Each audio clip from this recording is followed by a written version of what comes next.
నమస్తే, welcome to special drive. నేను పద్మ. తెలంగాణలో స్థానిక ఎన్నికలకు ముహూర్తం ఖరారైనట్లు తెలుస్తోంది. 69% రిజర్వేషన్లతో చారిత్రాత్మక ప్రయత్నంగా ఈ స్థానిక ఎన్నికలు ఉండనున్నాయి. ఇక సీఎం రేవంత్ రెడ్డి ప్రకటించినట్లుగా రాష్ట్రంలో స్థానిక సంస్థల ఎన్నికలు త్వరలోనే నిర్వహించబోతున్నాయి. బీసీలకు 42%, ఎస్సీ ఎస్టీలకు 27% రిజర్వేషన్లు అమలు కానున్నాయి. మొత్తం రాష్ట్రంలో 69% రిజర్వేషన్లతో స్థానిక ఎన్నికలు జరిగేందుకు ప్రభుత్వం సిద్ధమైంది. ఇప్పటి వరకు 50% రిజర్వేషన్ల పరిమితి ఉండే చట్టాన్ని తొలగిస్తూ పంచాయతీరాజ్ రిజర్వేషన్ల సీలింగ్ చట్టాన్ని కొత్త జీవో ద్వారా సవరించనుంది ప్రభుత్వం. డెడికేటెడ్ కమిషన్ సేకరించిన ఇంపీరికల్ డేటా ఆధారంగా మాత్రమే రిజర్వేషన్లు అమలు చేయనున్నారు.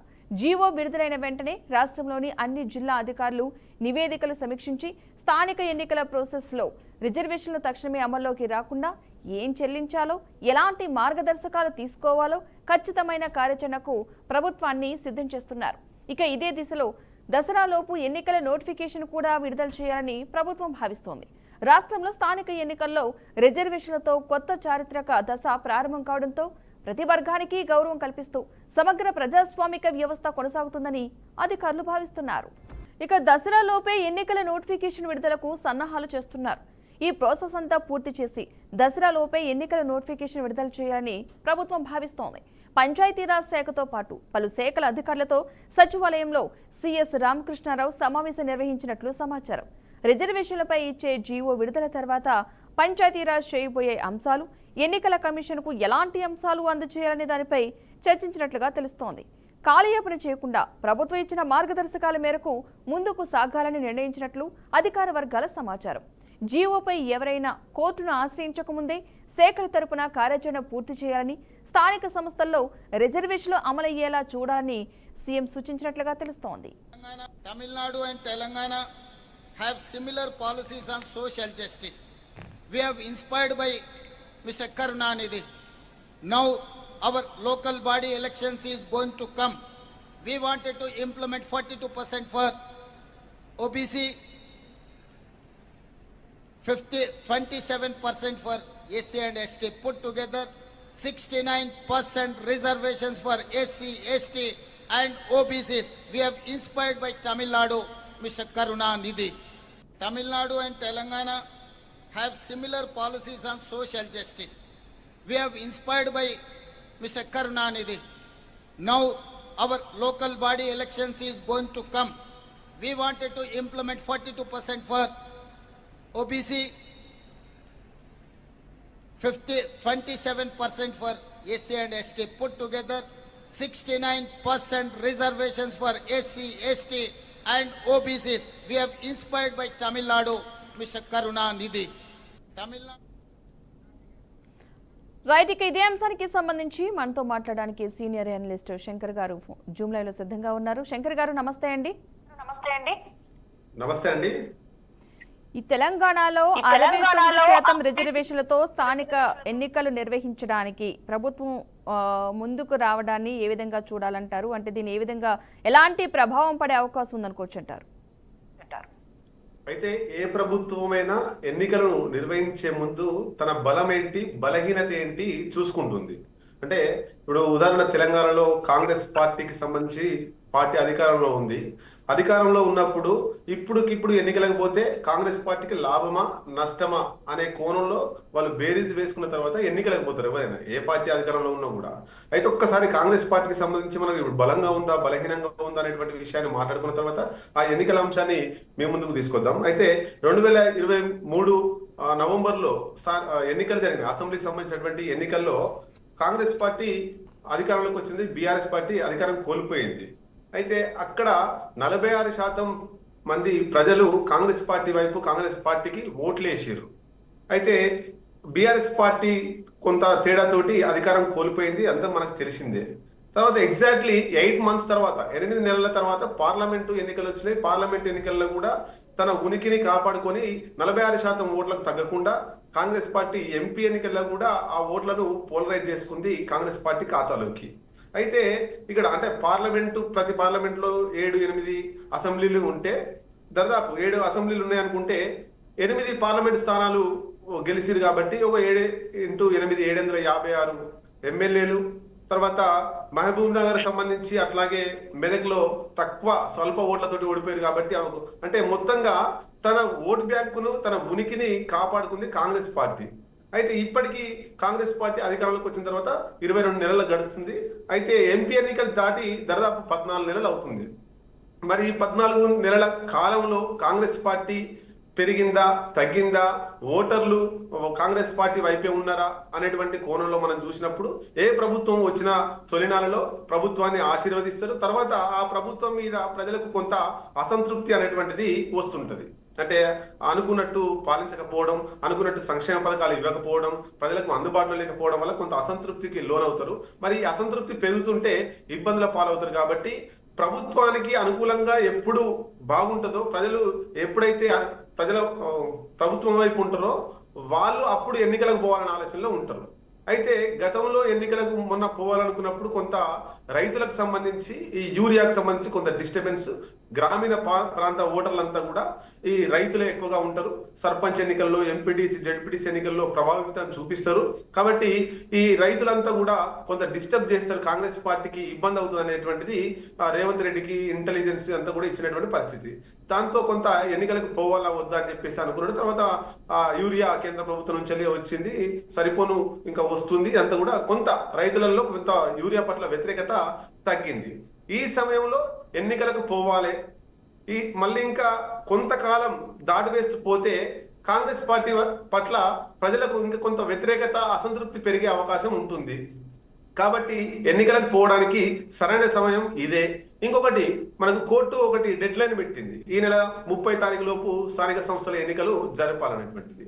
అయితే ఇప్పుడు ప్రభుత్వానికి అనుకూలంగా ప్రజలు కొంత ఉన్నారు కాబట్టి ఇప్పుడు ఎన్నికలకు పోతే బీజేపీకి బీఆర్ఎస్ కంటే కాంగ్రెస్ పార్టీ వైపే ఎక్కువ ప్రజలు వస్తారని చెప్పేసి రేవంత్ రెడ్డి భావించి ఆయన ఎన్నికలకు పోయే ఆలోచనలో ఉండనటువంటిది మన విశ్లేషణ.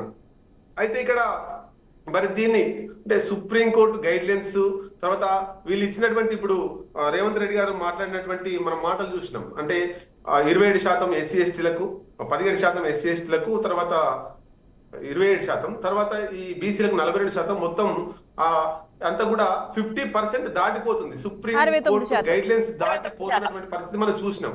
హలో చెప్పండి. అయితే ఈ కేంద్రం అంటే మనకు చూడొచ్చు, ఇంద్రసహాని కేసు అంటే 50% రిజర్వేషన్లను మించి ఇవ్వకూడదు అన్ని కలిపితే అన్నప్పుడు ఇది 50% మించిపోతుంది.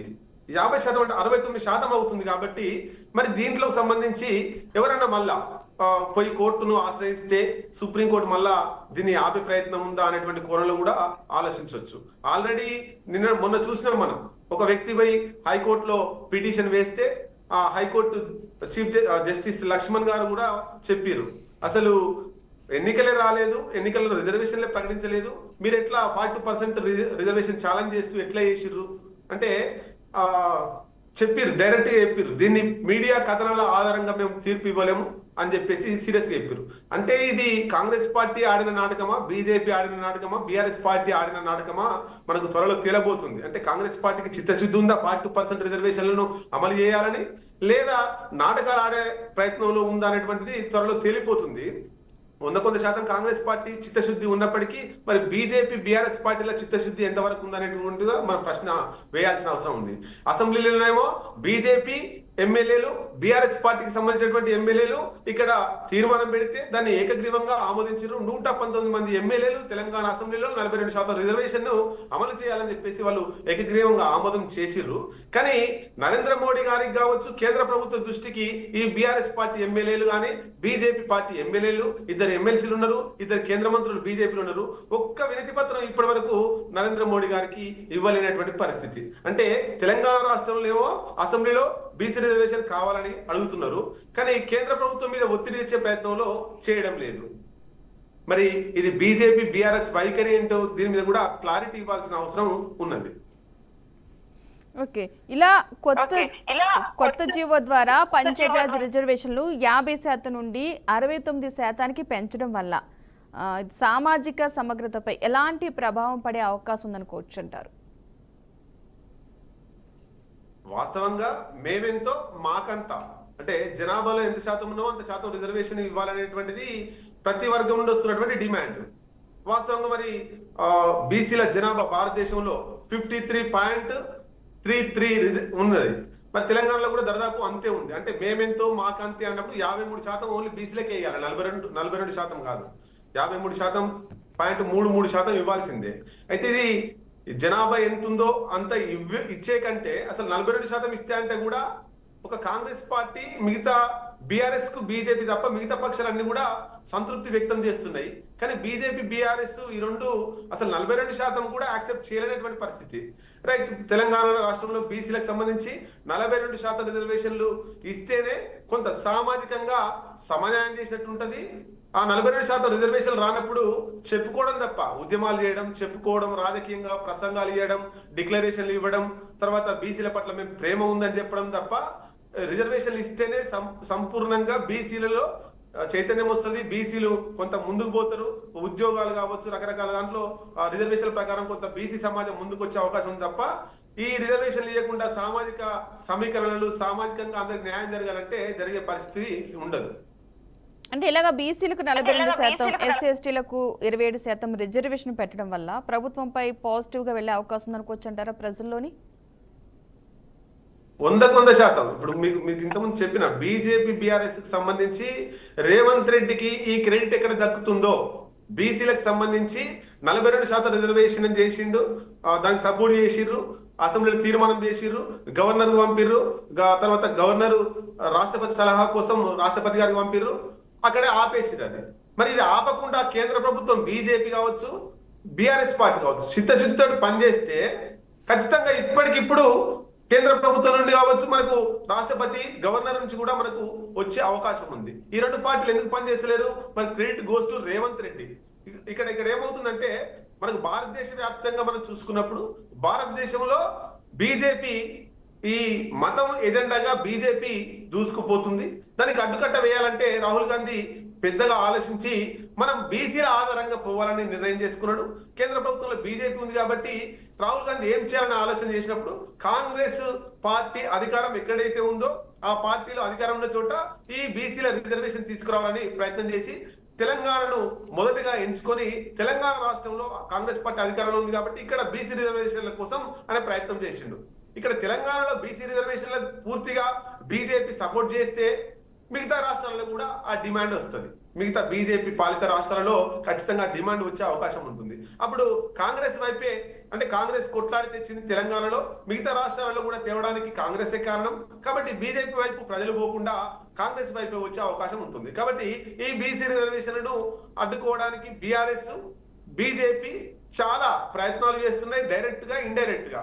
నిజంగా వాళ్ళకు చిత్తశుద్ధి ఉంటే బీఆర్ఎస్ పార్టీకి లోక్సభ సభ్యులు లేకపోవచ్చు కానీ రాజ్యసభ సభ్యులు ఉన్నారు కదా, మరి రాజ్యసభ సభ్యులు పోయి ఇప్పటి వరకు కేంద్ర ప్రభుత్వంలో ఉండేటువంటి పెద్దలను కావచ్చు, నరేంద్ర మోడీని కావచ్చు, అమిత్ షా గారిని కావచ్చు కలిసి బీసీలలో రిజర్వేషన్లు అమలు చేయాలని 42% అని ఒక్క వినతి పత్రం, ధర్నాలు, రాష్ట్రాలు పక్కకు పెడితే ఒక్క వినతి పత్రం కూడా ఇంతవరకు ఇవ్వలేదు.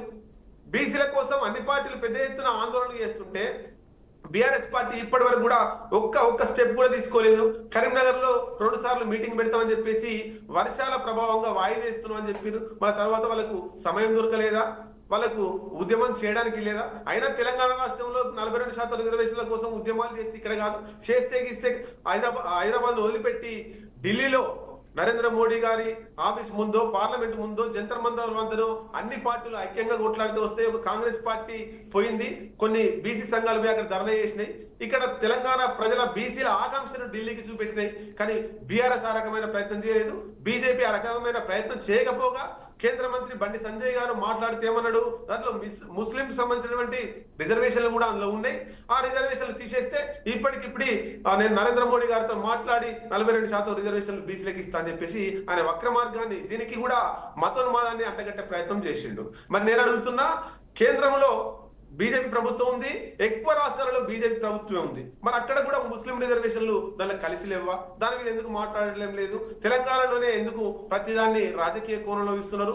ఇప్పటికైనా కాంగ్రెస్ పార్టీ అధికారంలో ఉన్న పార్టీకి చిత్తశుద్ధి ఉంది, బీజేపీ కేంద్రంలో ఉంది, గతంలో ముఖ్యమంత్రిగా కేసీఆర్ ఉన్నాడు. ఈ 3 పార్టీలు 42% రిజర్వేషన్ కావాలంటే ఇప్పటికిప్పుడు కేంద్ర ప్రభుత్వం తీసుకొస్తుంది. దాని మీద చిత్తశుద్ధి లేక దాన్ని నాంచుడు రేవంత్ రెడ్డి గారికి క్రెడిట్ ఎట్లయితే పోతుందో దాన్ని అడ్డుకోవాలని బీఆర్ఎస్, బీజేపీ చాలా ప్రయత్నాలు చేస్తున్నాయి.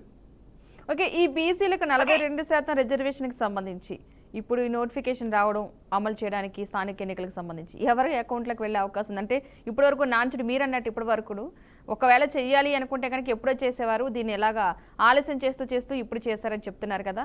ఇప్పుడు ఇది కాంగ్రెస్కి ప్లస్ పాయింట్ అయితే మరి బీఆర్ఎస్కి బీజేపీకి ఎలాంటి పరిస్థితి వచ్చే అవకాశం ఉంది, ఎస్పెషల్లీ బీఆర్ఎస్కి?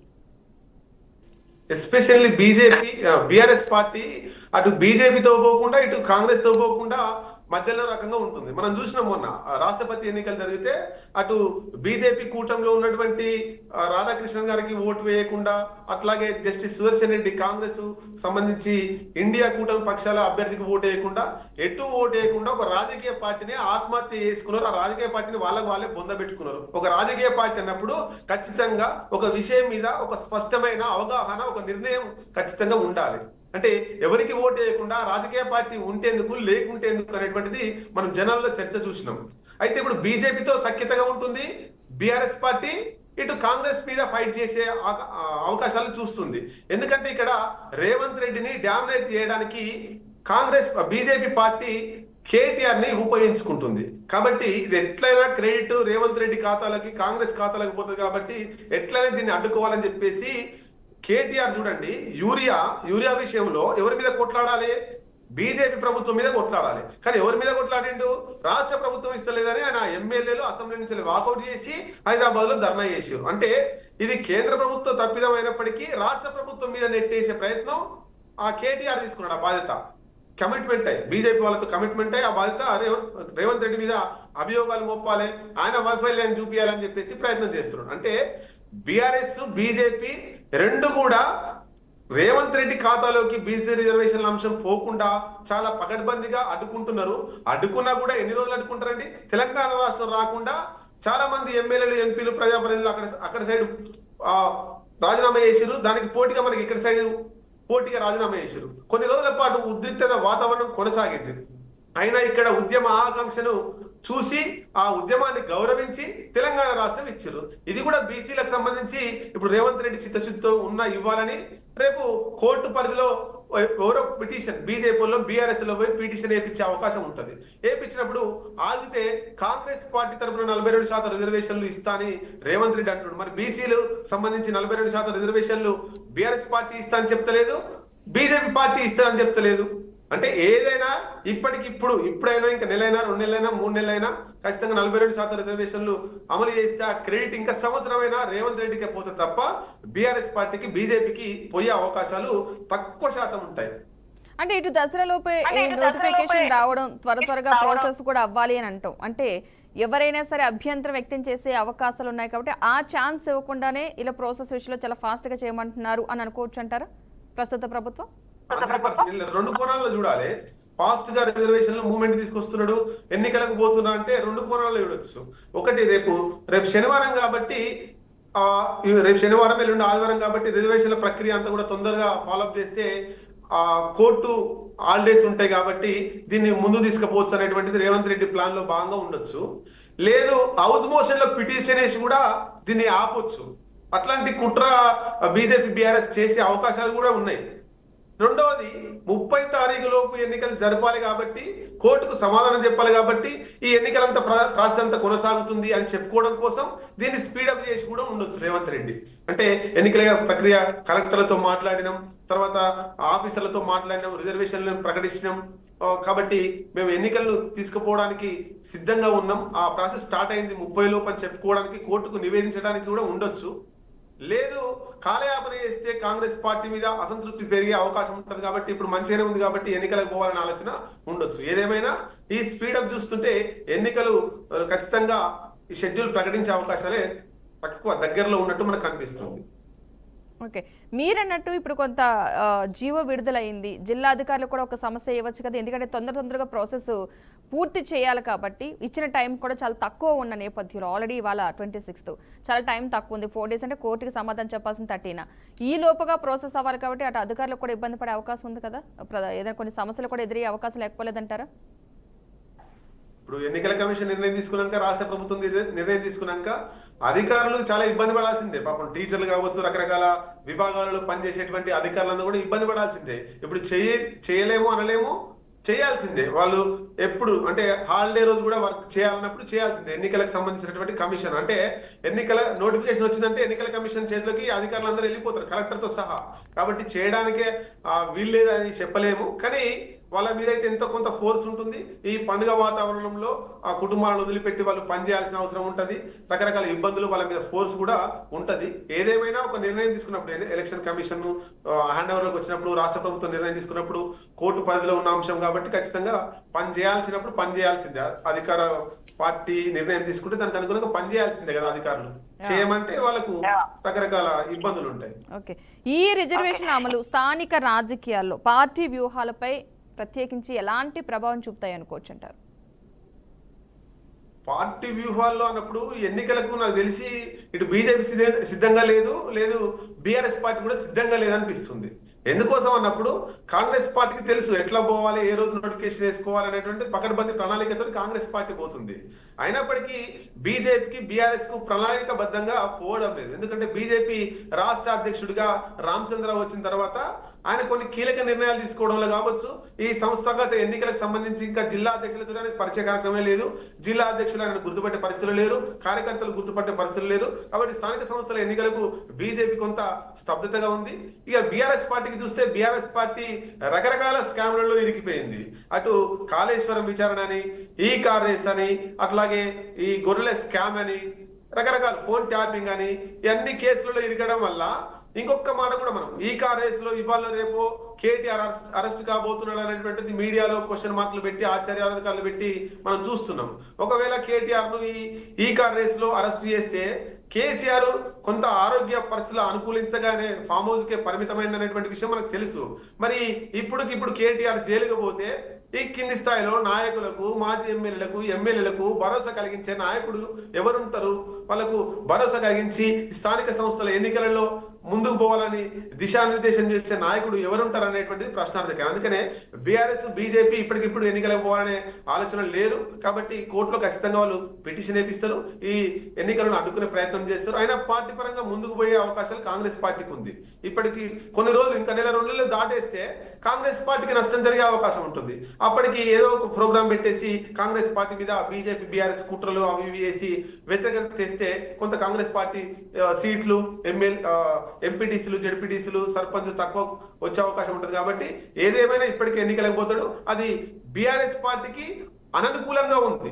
ప్రజలు వ్యతిరేకంగా ఉన్నారు, కాంగ్రెస్ పార్టీకి కొంత అనుకూలంగా ఉన్నారు. కాబట్టి ఇది ఎన్నికలకు పోయే సిచ్యువేషన్ కరెక్ట్ సిచ్యువేషన్ అని ఈ రాజకీయ కోణాల సమీకరణలో భాగంగా రేవంత్ రెడ్డికి అందిన సమాచారం మేరకు ఇప్పుడు ఎన్నికలకు పోతున్నది మనకున్నటువంటి సమాచారం. ఓకే, ఇప్పుడు ప్రకటించబోయే ఈ రిజర్వేషన్ల శాతం ఇప్పుడున్న జనాభాలో సరైనదే అనుకోవచ్చు అంటారంటే కరెక్ట్ గానే ప్రాసెస్ ప్రకారం మినిమం ఇంత రిజర్వేషన్లో వాళ్ళ అన్ని కేటగిరీలకు సంబంధించి వాళ్ళకి న్యాయం జరుగుతుందని అనుకోవచ్చు అంటారా? ఈ ప్రస్తుత రిజర్వేషన్ సంబంధించి ప్రస్తుత రిజర్వేషన్లు మొత్తం అంటే ఎస్సీ ఎస్టీలకు 40, బీసీలకు 42%, ఇదంతా కలిపితే 69% అవుతుంది. కరెక్టే పోయేది. అంటే ఎస్సీ ఎస్టీలు వాళ్ళకి న్యాయం, బీసీలకు న్యాయం చేయాలంటే 42%, 42% కాదు 53% ఇచ్చినా కూడా న్యాయం జరగదు. కానీ 42%తో ఎంతో కొంత న్యాయం జరుగుతుంది. మేమెంతో మాకంతే రిజర్వేషన్ ఇస్తే ఇంకా ఉపయోగం ఉంటుంది. ఇప్పుడు వాళ్ళ జనాభా ఎక్కువ ఉండి వాళ్ళకి తక్కువ రిజర్వేషన్ ఇచ్చినప్పుడు వారు అనేక రంగాలలో వెనుకబడే అవకాశం ఉంటుంది. ఇప్పుడు 53% ఓన్లీ బీసీలకు ఇవ్వడం ఇప్పుడు కుదరదు. 42% రావడానికే నానా తంటాలు పడుతున్నారు. కాబట్టి 42% వస్తే బీసీ సమాజం కొంత ఊపిరి పీల్చుకునే అవకాశం ఉంటుంది అమ్మయ్య అనేటువంటిది. ఈ 42% కూడా రాకపోతే ఇక ఓట్లకేమో బీసీలు ఎక్కువ ఉంటారు, అన్ని రంగాలలో బీసీలు ఎక్కువ ఉంటారు, రిజర్వేషన్లో తక్కువగా ఉండడం వల్ల ప్రతి దాంట్లో అన్యాయం జరుగుతుంది. కాబట్టి ఇది కొంత ఉపశమనం కలిగించేటువంటి అంశమే అనుకోవచ్చు. పూర్తి స్థాయిలో బీసీలకు న్యాయం జరగాలంటే 53.33% జనాభాలో ఎంతుర్రో అంత రిజర్వేషన్ ఇవ్వాల్సిన అవసరం ఉంటుంది. Okay, right. థ్యాంక్ యూ అండి శంకర్ గారు, మంచి విశ్లేషణ అందించినందుకు థ్యాంక్ యూ సో మచ్ అండి. ఇది special drive. Keep watching BRK news Telugu సత్తా.